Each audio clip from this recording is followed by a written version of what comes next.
Subscribe کریں اور دبائیں bell icon تاکہ کوئی خبر رہ نہ جائے۔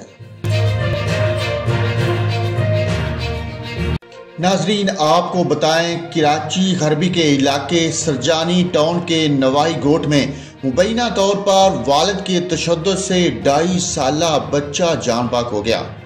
Senior superintendent police west Farrukh Raza کے مطابق واقعہ سرجانی ٹاؤن تھانے کی حدود عبدالرحیم گوٹ میں ڈگری کالج کے قریب پیش آیا۔ ایس ایس پی ویسٹ کے مطابق 2.5 سالہ کم سن بچے محمد علی کی لاش میڈیکل کے لیے عباسی شہید ہسپتال منتقل کر دی گئی۔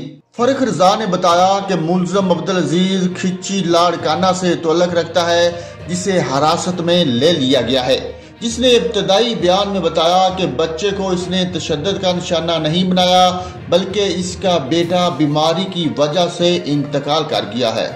ایس ایس پی ویسٹ کا یہ بھی کہنا ہے کہ پوسٹ مارٹم کے بعد ہی بچے کی موت کی وجہ سامنے آ سکے گی۔ ناظرین، آپ کو کراچی سے افسوسناک خبر سے آگاہ کیا ہے، جہاں پر باپ نے 2.5 سالہ بیٹے پر تشدد کیا۔ تشدد کے نتیجے میں بیٹا جان بحق ہو گیا۔